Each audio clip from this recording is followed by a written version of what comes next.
Welcome. I'm Linda Holmes. This is NPR's Book of the Day.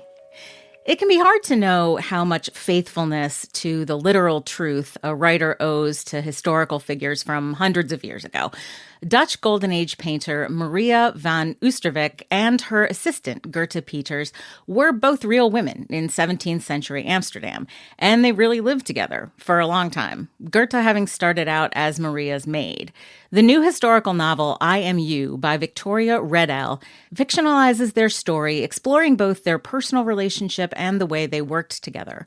On NPR's Here and Now, Redel told Robin Young about expanding on what we know about Oosterwijck and Pieters.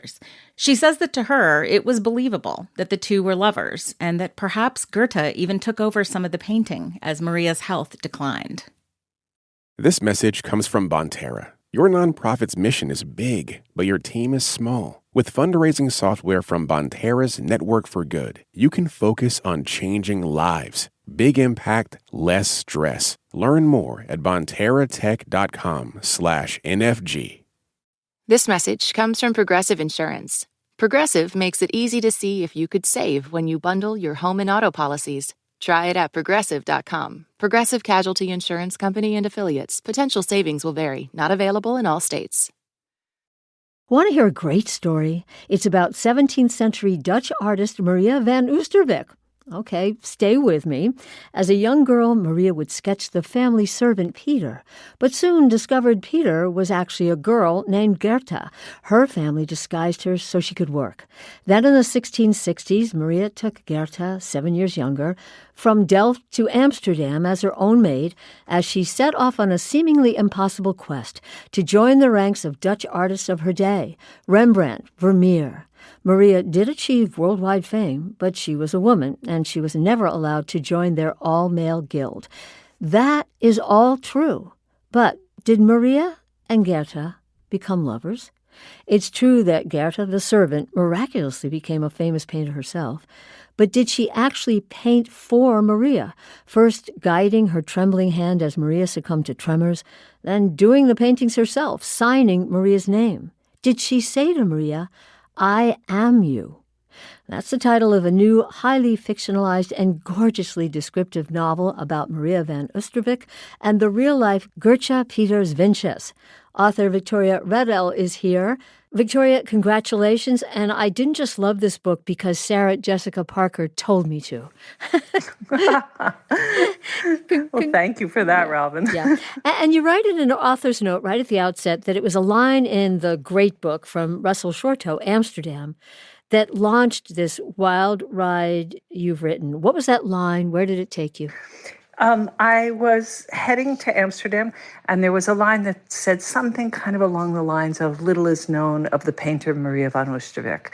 But it went on to say she was renowned in her day. Her work was sold all over Europe. And I thought, oh, let me just check out who this is, another forgotten woman artist.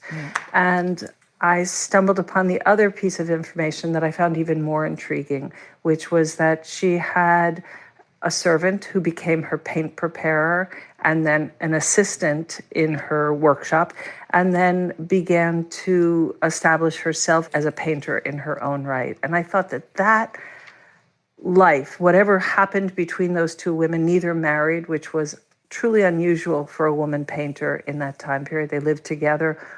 That's intriguing to me, and I thought, let me pursue that. Yeah, and you created the story of women who fell in love.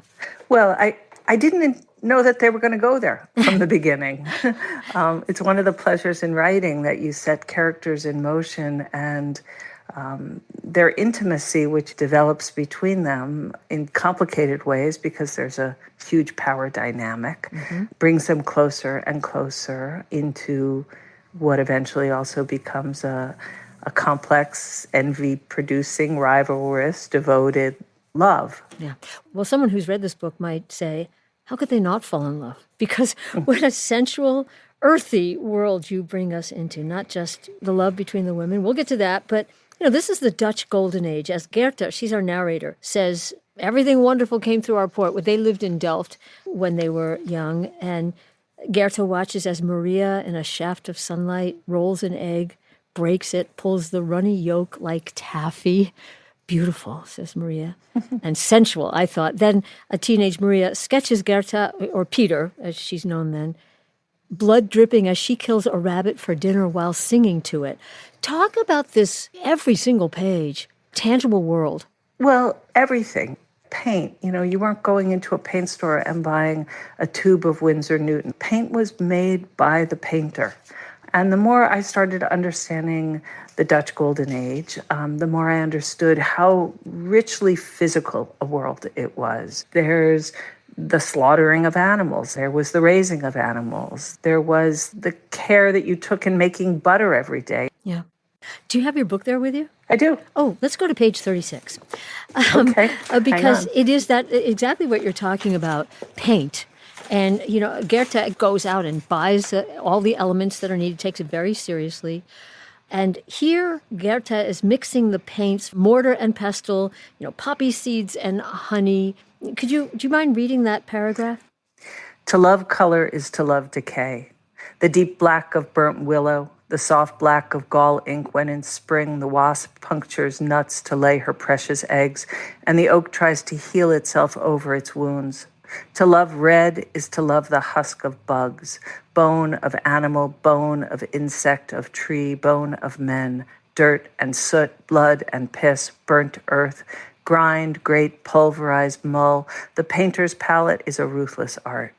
I delighted in breaking one thing down, and then days or weeks later, my nose to a jar, breathing for the exact fetid shift, rot and wane. Beauty is transformation, often a messy one at that. All the mucus, the detritus of living, squirt of the cuttlefish captured for sepia. The ripe purple berries macerated and festering in a shut vessel become a surprise. Not purple, but a soft green scumbled along a blonde stalk of cattail. Yeah. Okay. That's just mixing paint.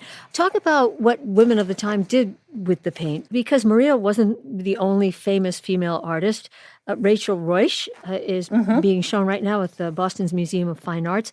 But they were restricted to still lifes, except the still lifes weren't pretty little vases of flowers. So they weren't allowed in the Painters Guild. That was the first thing.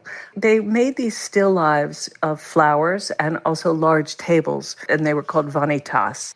They were usually painted for merchants. There was an element of brag, like, look at all my beautiful grapes and my table of cheeses. And I'm looking at one of Maria's paintings. There's a skull. I think they're meant to be a nod to religion. We come to the relationship between the women.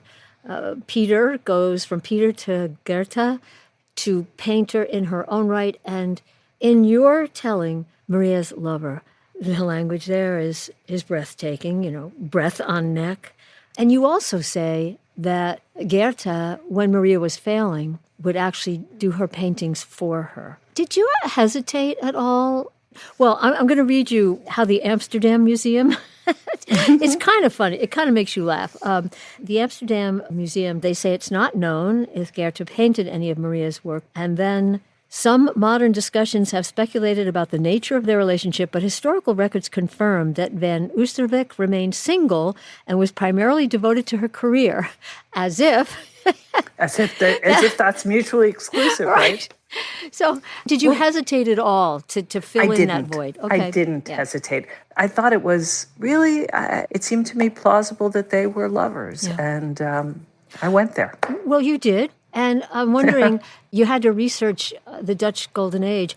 Did you have to you were married to a man. That also isn't, exclusive of other knowledge. But did you research love between two women? Sure. In the Dutch Golden Age, homosexuality was forbidden. It was punishable by being sent to prison. You could be killed for it. That's never stopped women from loving women. It's never stopped men from loving men. It ends up ultimately, as you alluded to, being a power struggle. As Gerta becomes famous, as Maria parades her as her creation. As we see in many studios, even contemporary art studios, where there are apprentices who do much of the work. At his height, Rembrandt had many, many young boys who worked in his studio and studied with him and mixed his paint and probably painted the backgrounds. And often the apprentices were painting the clothing. So I extended that to 2 women painters. And then I added in the possibility of a declining health. Gerta is so devoted to Maria. I mean, her primary devotion is her belief in Maria's greatness as a painter. But her own sensibility as an artist, her own ambition knocks up against Maria's ambition. And I wanted to think about and allow women to have a huge range of ambition. The perils that come along with that, the unkindness that comes along with that in the case of Maria's behaviors, often with Gerta, and the secrecy. You are also a noted poet, and every page carries that. There's a moment where painting actually becomes relationship for Gerta. She's working on a still life, and Maria is failing. And Gerta says, "My brush was fast and rough, and though it was an arrangement of flowers set on a table by a window opening on a watery landscape, it might as well have been a portrait of all the love and grief, the knowing and confusion. I painted all the apologies we owed one another, as any two who have lived side by side owe." Just, Victoria, I mean, what did you want to leave the reader with?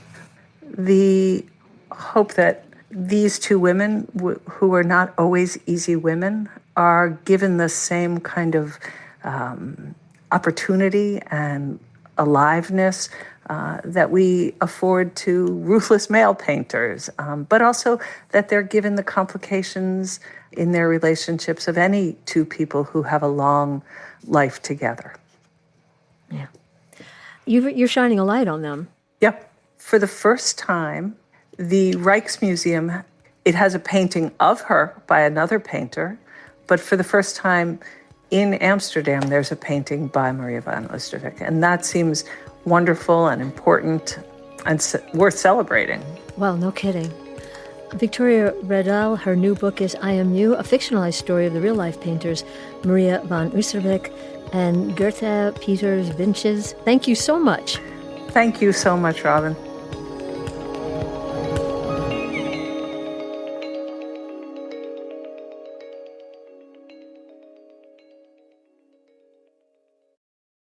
This message comes from Charles Schwab. When it comes to managing your wealth, Schwab gives you more choices, like full-service wealth management and advice when you need it. You can also invest on your own and trade on Thinkorswim. Visit schwab.com to learn more.